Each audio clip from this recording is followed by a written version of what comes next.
నమస్కారం ఫ్రెండ్స్. దేశంలో అసమానతలు బాగా పెరిగిపోతున్నాయి. ఆకాంక్షలు ఆకాశాన్ని అంటుతున్నాయి. ప్రతి ఒక్కరూ ఉన్నత స్థాయిలో ఉండాలని కోరుకుంటున్నారు. అయితే ఈ తపన వెనుక ప్రాపర్ హోంవర్క్ ఉందా ఈ సమాజంలో? అది మనం తెలుసుకోవాలి. ఈ సమాజం ఏం ఆకాంక్షిస్తుంది? సమాజంలో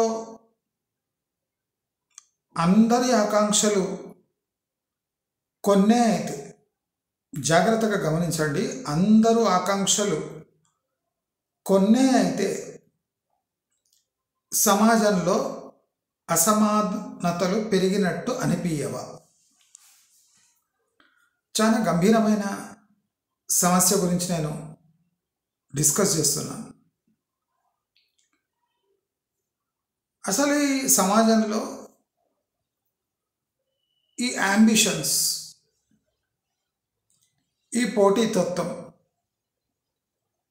పెరిగిందా? దేనికి ప్రభుత్వం ఆజ్యం పోస్తుందా? అందరి స్థితిగతులను మెరుగుపరిచినట్టే పరిచి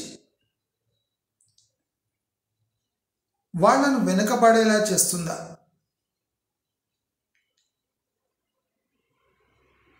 మా సహాయం మేము అందిస్తున్నాం, కానీ మీరు పెరగలేకపోతున్నారు అనే ఒక భావన కలిగిస్తుందా?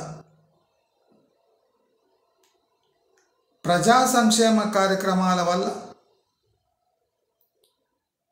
అసమానతలు పెరుగుతున్నాయి. చాలా మటుకు ఇటువంటి గంభీరమైన ప్రశ్నలు మనము టీవీ డిబేట్లలో అక్కడ చూసుండం. ఎక్కువైతే జయప్రకాష్ నారాయణ వచ్చి కొన్ని కమ్యూనిస్టు ఇంప్రాక్టికల్ మనోభావాలు వృద్ధి, లేదా ప్రొఫెసర్ నాగేశ్వర్ వచ్చి 2 minutes సొల్యూషన్ ఇచ్చి 1 hour డిస్కషన్ చేసి సమాజంలో ఇలా జరిగితే బాగుంటుంది అనే ఒక దరిద్రమైన సలహా ముఖాన బారేసి ఆ షో ఎండ్ అయిపోతుంది.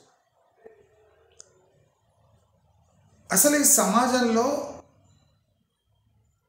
ఈ అంబిషన్స్ పుట్టించేది ఎవరు?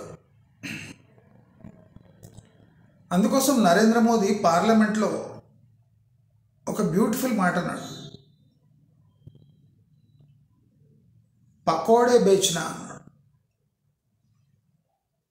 నిరుద్యోగం ఎక్కడుంది, పకోడాలు అమ్మినే లక్షలు సంపాదించేటోళ్ళు ఉన్నారు అన్నాడు.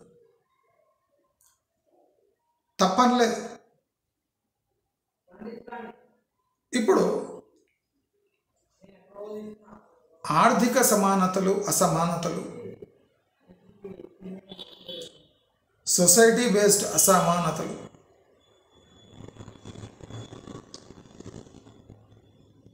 సమానత్వం ఎందుకు కోరుకుంటుంది?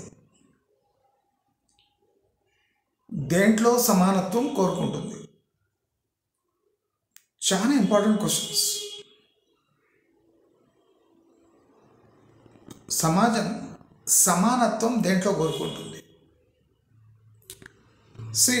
Basically Indian and south Indian culture is based on cost. Cost అంటేనే సమానత్వం లేకపోవటం.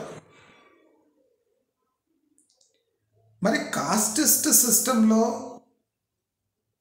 సమాజంలో సమానత్వం కోరుకోవటం ఎలా? అది పాసిబులా?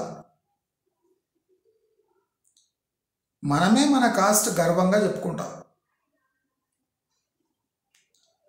ఏ ఫామ్ నింపినా కాస్ట్ నింపవలసిందే.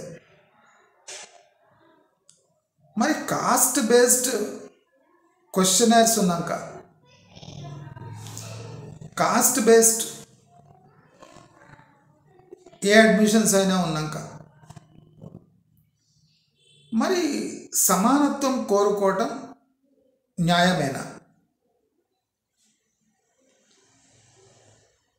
మరి సమాన సమాజం, సమసమాజం నిర్మాణం కోసం అంటే ప్రభుత్వాలు ఏం చేస్తున్నాయి? ప్రభుత్వాలు చదువుల్లో ఉద్యోగ ఆరక్షణ, రిజర్వేషన్, ఎగ్జామ్స్లో వాళ్ళ మార్క్స్ తక్కువ వచ్చిన జాబ్ రిజర్వేషన్, అంటే అసమానతలు తగ్గించడాంట్లో క్వాలిటీ కాంప్రమైజ్ అవుతుంది. అంటే వందల వేల ఏళ్ళుగా పడుతున్న ఈ అన్యాయాన్ని తుడిచిపెట్టాలంటే ఇలాంటివి కన్సెషన్ ఇవ్వాలి అంటారు. ఈ క్వాలిటీలెస్ ఆరక్షణ వల్ల మనం తీవ్రంగా నష్టపోతున్నాం. ఇప్పుడు ఎక్కడ చూసినా సమానత్వం, మరి టాలెంటు, డబ్బు, స్కిల్స్ ఇవన్నీ పక్కన పెడితే సమానత్వం ఇచ్చి లాభమేమి? ఇది ఒక మనిషిని ఫ్యూచర్ ఎక్కడ ఆరక్షణ ఉండదో, ఎక్కడ ఓపెన్ కాంపిటీషన్ ఉంటుందో అక్కడ వీళ్ళు నిలబడే స్థాయి ఉందా వీళ్ళకంతా? అంటే లేదు.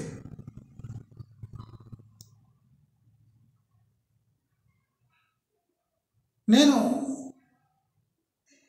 అసలు డెవలప్మెంట్ సర్వే అని చేస్తున్నా. దీంట్లో ఒక స్టన్నింగ్ పాయింట్ నేను గుర్తించు.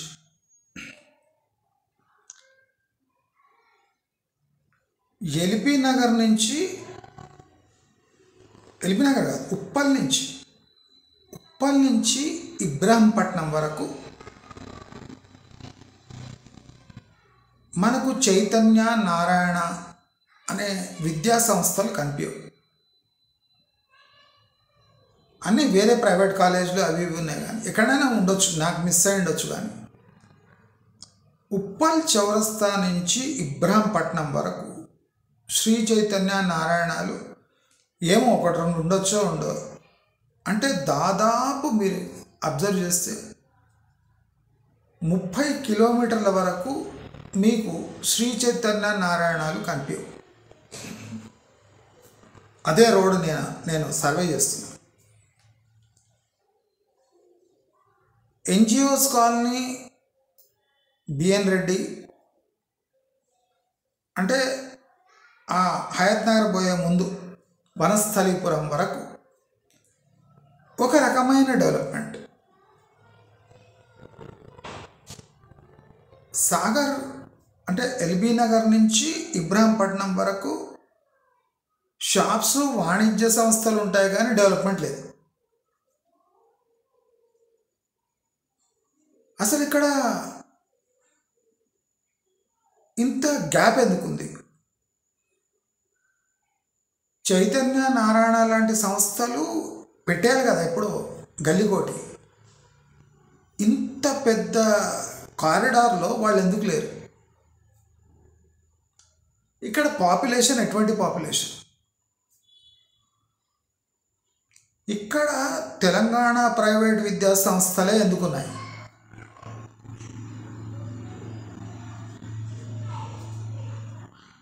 ఎందుకున్నాయి అంటే నాకు ఆశ్చర్యకరమైన ఒక ఇది దొరికింది.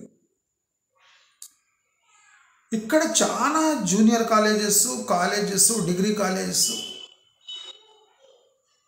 From Uppal to Ibrahimpatnam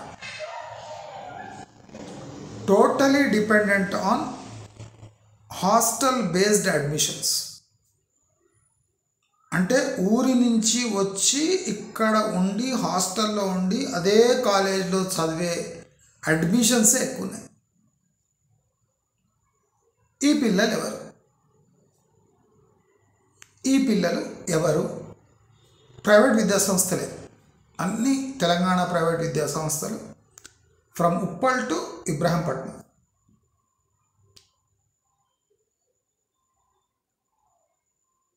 private విద్యాసంస్థల్లో ఓన్లీ 3 to 4%, బిలో 5% ఓసీలు ఉన్నారు. ఇక్కడ ప్రైవేట్ విద్యాసంస్థల్లో 3 to 5% ఓసీలు ఉన్నారు.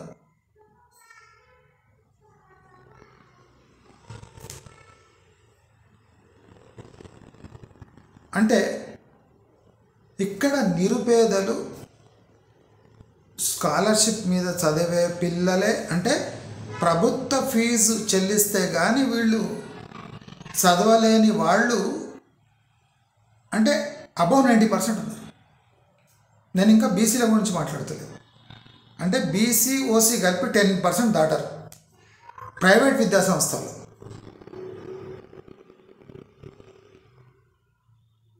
అంటే ఇక్కడ ప్రతి ఒక్క కాలేజీ నడవాలంటే విత్ హాస్టల్ నడవాలి. ఆ హాస్టల్లో ఎవరు ఉండాలి? ఓసీలు ఉండాలి.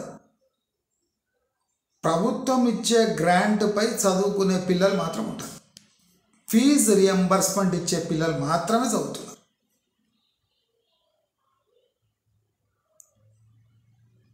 ఈ పిల్లలు మారుమూల గ్రామాల నుంచి వచ్చి ఇక్కడ హాస్టల్లో ఉండి చదువుకుంటున్నారు.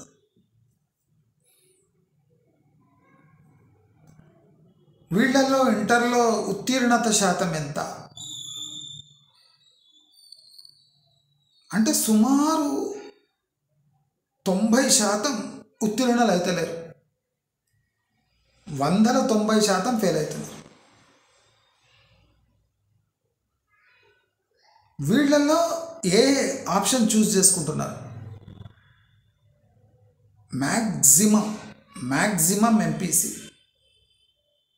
Second CEC, third BiPC, fourth HEC. HEC ఎందుకు చదువుకుంటున్నారు అని నేను ఒక చిన్న సర్వే చేస్తే, హెచ్ఈసి ఆడపిల్లలు మాత్రమే చదువుకుంటున్నారు. ఎందుకు చదువుకుంటున్నారంటే ఏదో ఒక ఇంటర్ పాస్ అయ్యి ఏదో డిగ్రీ పాస్ అయితే ఒక ఎడ్యుకేటెడ్ పిల్లకు ఒక ఎడ్యుకేటెడ్ హస్బెండ్ దొరుకుతాడని చాలామంది ఆడపిల్లలు ఊరి నుంచి వచ్చి ఇక్కడ హెచ్ఈసి చదువుకుంటున్నారు.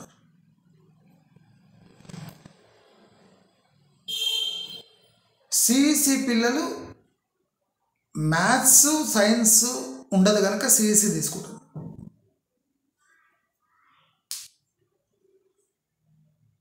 బైపీసీ ఎందుకు తీసుకుంటున్నారంటే ఎంబీబీఎస్లో ఏదైనా అంటే రిజర్వేషన్ ఉంటే అయిపోవచ్చు, దొరుకుతుంది కదా అడ్మిషన్ అని కొంతమంది బైపీసీ చదువుతున్నారు.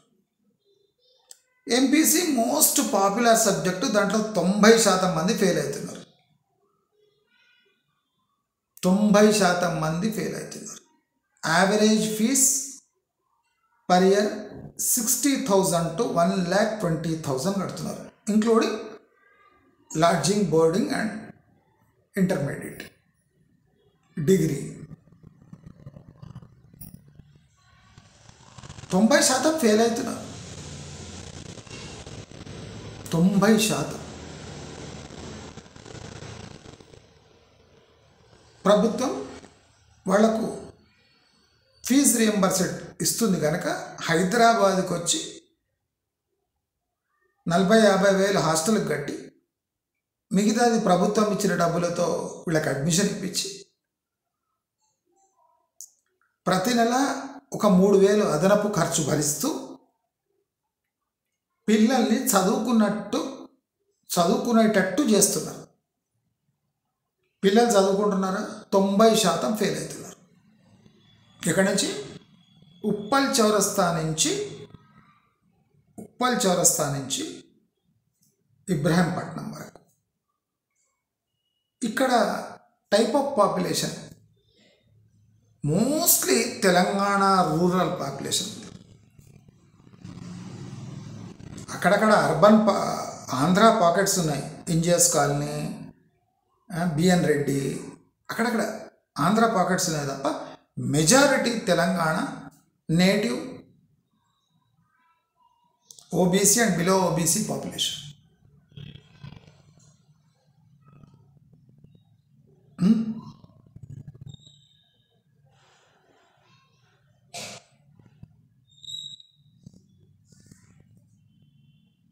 ఒక ఇంట్రెస్టింగ్ విషయం చెప్తా. ఒక క్లాసులో గవర్నమెంట్ కాలేజీల్లో ఒక ప్రిన్సిపల్తో మాట్లాడితే అడ్మిషన్లు క్లాసుకు 60 నుంచి 80. 3 నెలలు దాటేసరికి 10 మంది కూడా క్లాస్లో ఉండరు.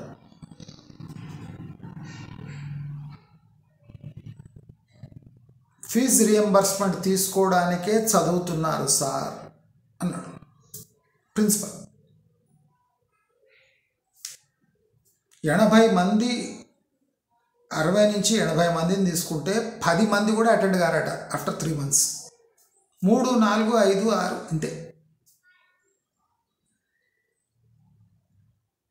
చాలామంది గవర్నమెంట్ హాస్టల్లో ఉంటూ చదువుకుంటున్నారు హైదరాబాద్లో. మరి కాలేజీకి రాకుండా ఏం చేస్తున్నారు? ప్రతి నెల వచ్చే 3-4 వేలతో సిటీలో ఉండే అన్ని కంఫర్ట్స్ అనుభవించి ఇక్కడ 2 ఏళ్ళు గడిపేసి మళ్ళీ ఊరికి వెళ్ళిపోతున్నారు. అంటే వాళ్ళ ఎంటర్టైన్మెంట్ కోసం వాళ్ళు హైదరాబాద్కి వచ్చి చదువుకున్నట్టు చేస్తున్నారు, నటిస్తున్నారు. ఈ నటన ఎప్పుడు తెలుస్తుంది పేరెంట్స్కి అంటే లాస్ట్ మళ్ళీ ఫెయిల్ అవుతుంటే, సప్లిమెంటరీలు కడుతుంటే అప్పుడు అర్థమవుతుందట. వీళ్ళు 2 ఏళ్ళు ఉండేది ఎంజాయ్మెంట్ కోసము, అది ప్రభుత్వ ఫండెడ్ ఎంజాయ్మెంట్. కొంతమంది ప్రైవేట్ హాస్టల్లో ఉంటూ ప్రైవేట్ విద్యాసంస్థలో చదువుకుంటున్నారు, కొంతమంది గవర్నమెంట్ కాలేజీలో చేరి హాస్టల్లో ఉండి గవర్నమెంట్ హాస్టల్లో ఉండి చదువుకుంటున్నారు, సోకాలు చదువుకుంటున్నారు. ఉత్తీర్ణత 90% ఫెయిల్. 90% ఫెయిల్. ఇది ఎందుకు జరుగుతుంది? ఎందుకు జరుగుతుంది అంటే మనం కూడా అందరితో పాటు ఉండాలి.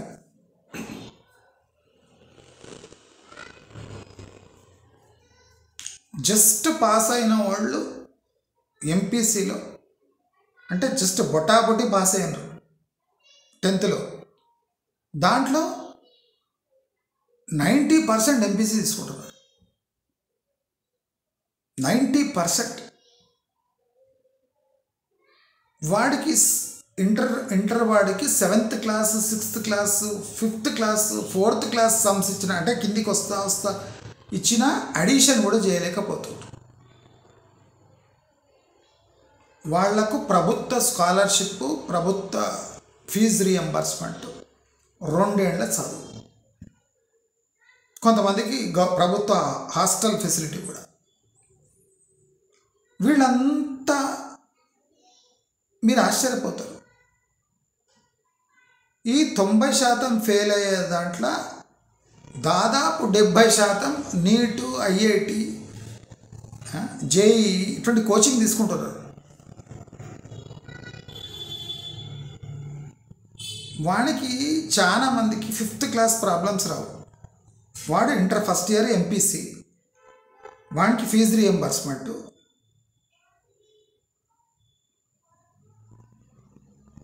90% ఫెయిల్. ఇటువంటి వాళ్ళు జేఈ, ఐఐటి ఇట్లా ఇమాజిన్ చేసుకుంటారు, చేస్తున్నారు, కోచింగ్ ఇస్తున్నారు. వాళ్ళు వచ్చి డబ్బులు కడితే కోచింగ్ కాకుండా ఏం చేస్తారు? Full coaching. వీళ్ళు సమాజంలోకి వచ్చి ఏం చేస్తారు? ఒకసారి గమనిద్దాం. వీళ్ళంతా సమాజంలో ఒక్కసారి వచ్చి సమానత్వం అనే ఒక దీంతో వచ్చి స్కాలర్షిప్ ఫీజు రియంబర్స్మెంట్తో 2 ఏళ్ళు గడిపి ఫెయిల్ అవుతూ సప్లిమెంటరీలు రాసి మళ్ళీ సమాజంలో జాబ్ మార్కెట్లో సమానత్వం ఎట్లా పొందుతారు? ప్రభుత్వ ఉద్యోగాల్లో రిజర్వేషన్ ఉంటుంది, వస్తుంది అనుకోండి. మళ్ళీ ప్రైవేట్ ఉద్యోగాల్లో వీళ్ళకు ఉద్యోగాలు రాకపోతే సమానత్వం ఎట్లా వస్తుంది? నేను చాలా డీప్ సర్వే చేస్తాను. మీరు రియల్ ఎస్టేట్ అనుకుంటున్నాము. మా బిగోల్ రీసెర్చ్ ఎట్లా కాదు. ఒక ఏరియా ఎందుకు డెవలప్ అవుతలేదు? దాంట్లో మెజారిటీ పాపులేషన్ ఏ ఏరియా నుంచి ఉన్నారు? వాళ్ళ స్థితిగతులు ఏమి, ఆహారపు అలవాట్లు ఏమి, స్పెండింగ్ ఏమి, వాళ్ళ కల్చర్ ఏమి, అన్నీ స్టడీ చేస్తాం. ఎంతోమంది ప్రైవేట్ స్కూల్ ప్రిన్సిపల్తో, ఎంతోమంది గవర్నమెంట్ స్కూల్ ప్రిన్సిపల్ లెక్చరర్స్తో నేను మాట్లాడవచ్చు.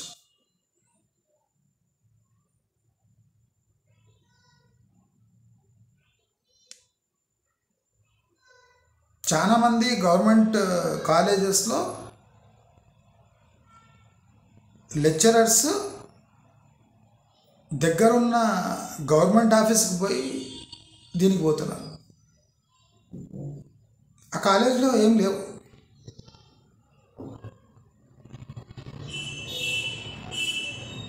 నిరుపేద వాళ్ళు ఊళ్ళల్లో రైతు బంధు డబ్బుల పైనే చాలామంది విద్యార్థులు చదువుకుంటున్నారు.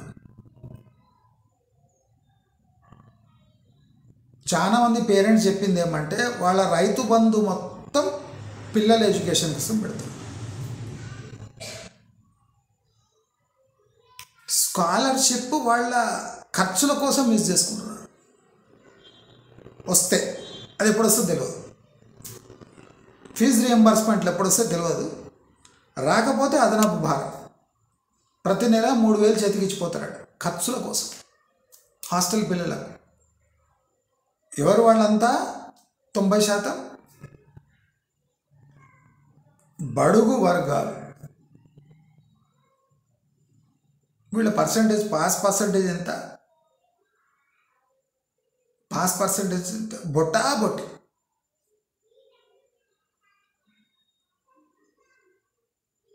దాంట్లో ఒక 10-20% మందికి 91%, 92% వచ్చింది. వానికి 4th క్లాస్ సంవత్సరం సైన్స్లో బుక్ ఇస్తే ఇంగ్లీష్లో చదవడానికి రాదు. 3rd, 4th class text book ఇస్తే వాడు ఇంటర్ ఫస్ట్ ఇయర్, సెకండ్ ఇయర్లో ఉన్నాడు. బుక్కే ఇచ్చి చూసినాం వాడికి, ఇది చదువురా నాయన. వాడికి ఇంగ్లీషే వస్తుంది. వాడు ఇంగ్లీష్ మీడియం. ఏం రాస్తుండొచ్చు వాడు ఇంటర్ సెకండ్ ఇయర్లో? వానికి ఫీజు రియంబర్స్మెంటు, రైతు బంధు డబ్బులు మొత్తం డైవర్టు, చేతి నుంచి హాస్టల్ ఫీజు. ప్రైవేట్ విద్యా సంస్థలు ఈ టోటల్ జోన్లో బిల్డింగ్లు కట్టి వెయిట్ చేస్తుంది. నేను ఆ రోజు చెప్పిన హాస్టల్ బాగున్నాయి ఏరియాలో అని చెప్పినా కదా. అసలు హాస్టల్ ఎందుకున్నాయి, అసలు ఎవడొస్తున్నాడు, ఏం చేస్తున్నాడు ఇక్కడ అంతా, ఈ ఏరియా అంతా ఎట్లా ఏమేమవుతుంది అని డీప్గా స్టడీ చేస్తున్నాడు. మీరంతా రియల్ ఎస్టేట్ అనుకుంటుండొచ్చు. అంత మామూలు విడవని నేను ఏది. ఐస్ క్రీమ్లు కూడా ఏ టైప్ ఐస్ క్రీమ్ ఎక్కువ సెల్ అవుతుంది కూడా నేను స్టడీ చేస్తాను. ఎన్ని బార్లు ఉన్నాయి, ఎన్ని బెల్ట్ షాపులు ఉన్నాయి, ఎన్ని గుళ్ళు ఉన్నాయి, ఇటువంటి సర్వేలు కూడా చేస్తాం. ఎన్ని చికెన్ షాపులు ఉన్నాయి ఒక గల్లీలో, ఇటువంటి సర్వే కూడా చేస్తాం. రియల్ ఎస్టేట్ అంటే మామూలు సర్వే ఉండదు మాది. అంటే అసమానతలు తొలగించాలి అంటే సబ్సిడీలు ఇచ్చి, నీ రైతు బంధు ఎక్కడ పోతుంది? భూమిలోకి పోతలేదు. ఇన్పుట్ సబ్సిడీ ఎక్కడ పోతుంది? స్టూడెంట్ సబ్సిడీ కింద పోతుంది. పోనీ పిల్లలు ఆ సబ్సిడీని యూజ్ చేసుకొని చదువుకుంటున్నా అంటే 90% ఫెయిల్.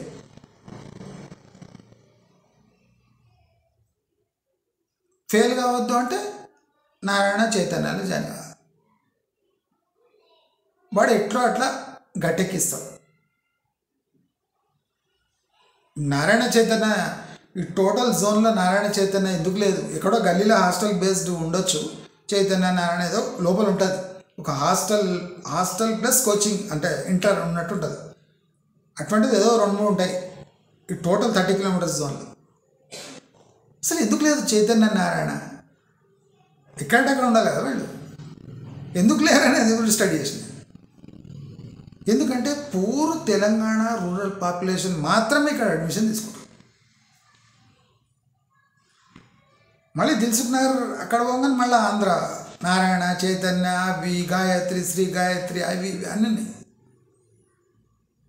మూసారంబాగ్ ఎక్కడిది కూడా చైతన్య నారాయణలు ఉన్నాయి. కానీ ఈ తెలంగాణ జోన్ అంటే డిస్క్రిమినేషన్ అంటే ఎంత తెలివిగలవు చూడండి. ఆంధ్ర సంస్థలు వాళ్ళు సర్వే చేసి ఇక్కడ ఎటువంటి పిల్లలు జాయిన్ అవుతారని చూసుకొని అక్కడ కాలేజీ పెట్టలేదు. అర్థమవుతుందా మీకు? ఆంధ్ర వాళ్ళు బిజినెస్, పక్కా బిజినెస్. అంటే ఆ అసమానతలు తొలగించడం ప్రయత్నం ఏమంటే ఇక్కడ సబ్సిడీలు, బంధువులు, రియంబర్స్మెంట్లు, హాస్టల్ ఫెసిలిటీ, వారానికి 2 సార్లు చికెను,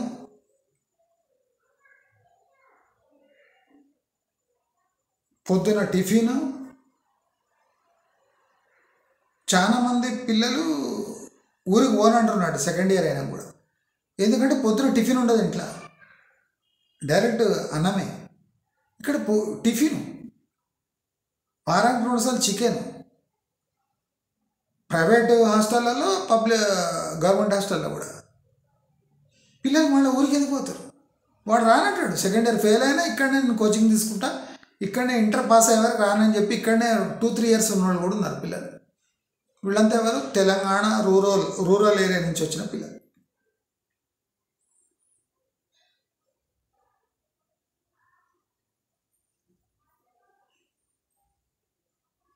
అసమానతలు తొలగాలంటే ఏం చేయాలి మీరే చెప్పండి. నా దగ్గర సొల్యూషన్ ఉంది. కానీ నాగేశ్వర్ అటువంటి వాళ్ళు, జయప్రకాష్ నారాయణ అటువంటి వాళ్ళు చెప్పాను. అప్పుడు నేనేం చెప్పాలి కదా? నేను చెప్తే మీకు బాగా అనిపించదు. మరి ఏం సర్వేలు చేస్తారు సార్ మీరు అంటే, సర్వే చేయాలి. మరి ఇటువంటి సర్వేలే చేయాలి. పుట్టినా రియల్ ఎస్టేట్ సర్వే అంటే మొత్తం deep survey. Commercial, chicken centre దగ్గర నుంచి మొత్తం కిరాణా షాపుల వరకు మొత్తం సర్వే జరుగుతూనే ఉంటుంది. పక్కా పకడ్బందీ వివేతం సర్వే చేస్తుంది. ఎవరైనా వాడుకోవచ్చు. ఇప్పుడు నేను కాలేజ్ సర్వే మీరే చూసుకోండి, మీరే పోండి. ఇక్కడి నుంచి ఉప్పల్ ఎక్కండి, ఇబ్రహంపట్నంలో దిగండి, ఏముంటుంది పరిస్థితి. నెక్స్ట్ ఫ్యూచర్ సిటీ ఎక్కండి, ఏఐ యూనివర్సిటీ అట్ట. ఏఐకి 200 ఎకరాలు కట్టించిండు. బయట పోతే మొత్తం హాస్టళ్ళల్లో 90% ఫెయిల్ అయ్యే క్యాండిడేట్స్ జాయిన్ అయ్యి ఉన్నారు. పక్కకి ఏఐకి 200 ఎకరాలు. ఆదిపట్ల ఏరోస్పేస్ ఎవరికి జాబ్ లేదు. ఎందుకంటే వాళ్ళంతా రైతు బంధులు, స్కాలర్షిప్లు దీని మీద చదివేటోళ్ళే. డిప్రెషన్.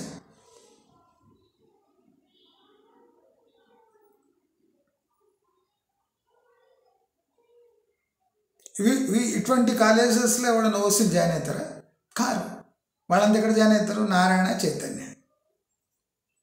ఏదో అటువంటి వాడు మీకు తెలుసు కదా, గవర్నమెంట్ స్కూల్లో తప్పించిన మా బాబు.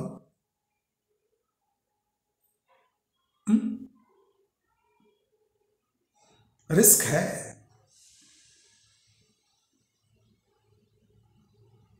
చాలామంది హాస్టల్లో పిల్లలు డిప్రెషన్కి లోన్ అవుతున్నారు.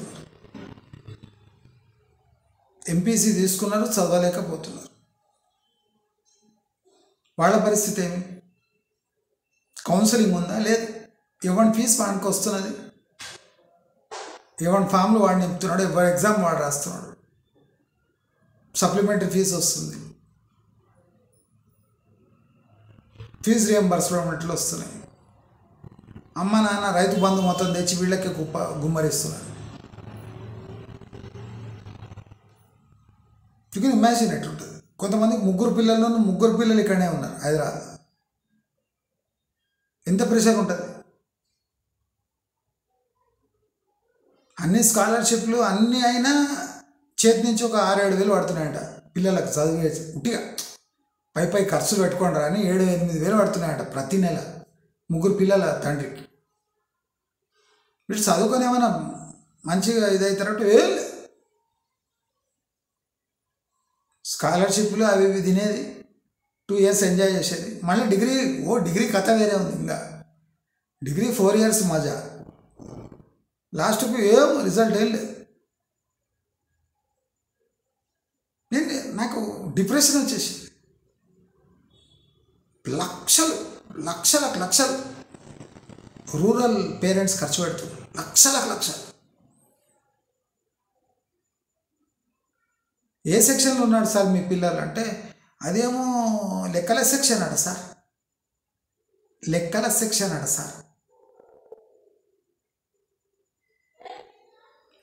సెక్షన్ ఎంపీస్ అంటే ఏందో తెలియదు. వాడు 70,000-80,000 కట్టేస్తుంది. దయచేసి ఈ అసమానతను తొలగించడానికి మనం ఏం చేయగలం? మనం ఎడ్యుకేట్ చేయగలమా? నాకు చూస్తే అనిపించింది అసలు ఇంకా వాళ్ళు అంటే సొసైటీ ఒక రాంగ్ వే దిక్కు బయలుదేరింది. నాటువంటి స్పీచ్ ఇచ్చినా ఏమి ఇచ్చినా లాభం లేదు. వేల పిల్లలు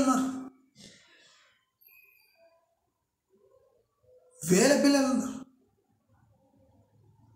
కొంతమంది పిల్లలకు 15,000 పెట్టి సిటీకి వస్తుండని సెల్ ఫోన్లు ఇప్పిస్తారు. 15,000, 20,000 ఆగమవుతాడు సార్ పిల్లగాడు. ఫోన్ లేకుంటే ఆగమవుతాడట. నా దగ్గరనే డబ్బా ఫోన్ ఉంది. మా పిల్లగాడు ఎప్పుడు ఫోన్ ముట్టనే లేదు. ఇప్పుడు ముడుతున్నాడు స్మార్ట్ ఫోన్. వాడు అరే మన తమ్నెళ్ళు చేసేయరా అంటే వేసేస్తాడు.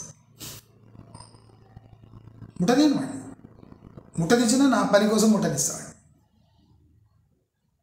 లేదా ఏమన్నా కాలేజ్ నుంచి వాట్సాప్లో అవేమైనా లెసన్స్ పంపిస్తూ చూస్తాడు. వాడికి పర్మిషన్ లేదు. వాళ్ళ పిల్లలేమో ఆగమైపోతారట. 15,000 సెల్ ఫోన్ కావాలి. చదువురాని దద్దమ్మ పిల్లలకు తక్కువలు ఇప్పించినాయట 8,000 సెల్ ఫోన్.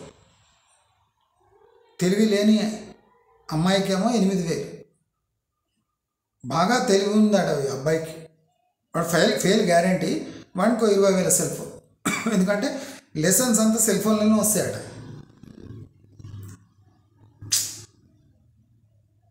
అంటే తండ్రికి ఒక 30-40 వేలు ఉట్టి సెల్ ఫోన్ల మీద ఖర్చు. హైదరాబాద్ వస్తున్నాడు, హాస్టల్ ఉంటాడు పిల్ల అంటే వాడికి ఫోను, వాడికి సరంజామా చేసే వరకు వాడికి 40,000 ఖర్చు అవుతుంది ఇద్దరు పిల్లలకి. ఈ 15-20 ప్లస్ ఒక 8 అంటే 30,000. సెల్ ఫోన్లకే 30,000. మళ్ళీ రీఛార్జులు వేరే, డేటా వేరే. వాడాలకు చెప్పిపోతున్నట్ట, పైసలు అయిపోతే గసంత డేటా చెప్పి నేను వచ్చి పైసలు ఇస్తాను. డేటా ఎందుకు? మొత్తం సెల్ ఫోన్లోనే డాడీ, మాకంతా హోంవర్క్ అంతా సెల్ ఫోన్లోనే వస్తుంది అంటున్నాడు. వాడు తండ్రికి అంతగా తెలుసు. లెక్కల సెక్షన్ ఎంపీస్.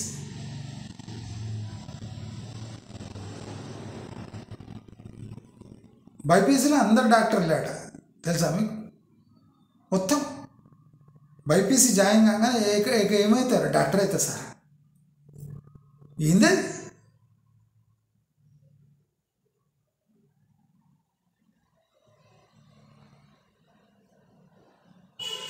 దీంట్లో ఫీజు కట్టి వెళ్ళిపోయే వాళ్ళ సంఖ్య అంటే సంవత్సరం తిరిగేసరికి 20-30% ఉంటుంది. అంటే ఫీజు ఫుల్ కట్టేసి చదవకుండా డ్రాప్ అయిపోతుంది.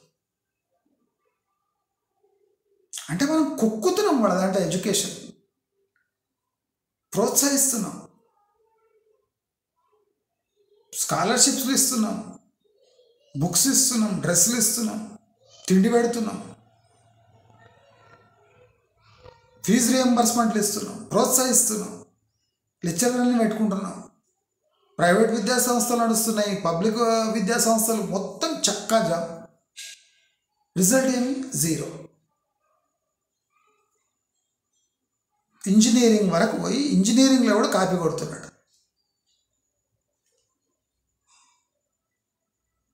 మళ్ళీ సాఫ్ట్వేర్ వాడు తీసుకోవాలంటే తీసుకోడు. ఇప్పుడు మీరు నెక్స్ట్ చూడండి, కాస్ట్ బేస్డ్ ఇంజనీరింగ్ సర్టిఫికేట్ జారీ అయింది. ఇప్పుడు గవర్నమెంట్ కాలేజీలో ఎవరు చదువుకున్నా వానికి బీటెక్లో ఆటోమేటిక్ అడ్మిషన్, జస్ట్ క్వాలిఫై అయితే సార్. వాడు ఇంజనీరింగ్ చేసి బయటికి వెళ్తే కాస్ట్ బేస్డ్ ఇంజనీరింగ్ వెరిఫికేషన్స్ అయితే నువ్వే కాస్ట్, ఈ కాస్టా అయితే నీకు గవర్నమెంట్ దీంతో వచ్చినావా, అక్కడనే అవుట్.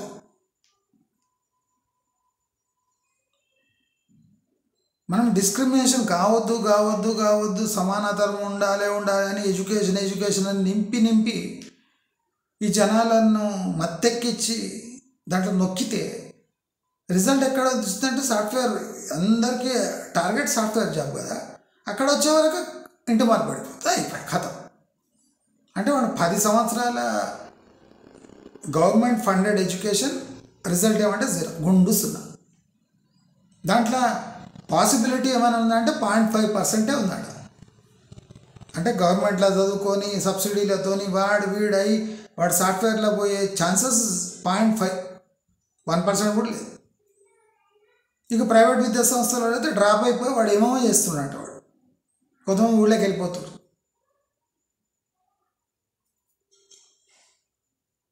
గమనించాలి, అందరు గమనించాలి. మా సర్వే మామూలుగా ఉండదు, భయంకరమైన సర్వే, నడక సర్వే, నడుస్తూ పోయి సర్వే చేస్తాం.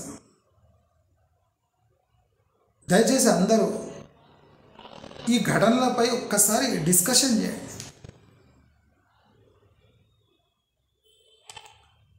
దీనిపై కొద్దిగా దృష్టి సారించండి. మీ పిల్లల వైపు ఒక్కసారి తిరిగి చూడండి.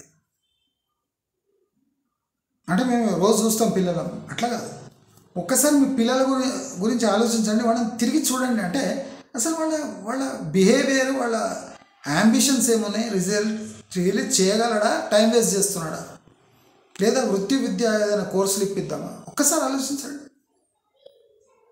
ఎంత భయంకరంగా ఉంది నా సర్వే. మీరు ఆలోచిస్తారు అని కోరుకుంటూ నమస్కారం.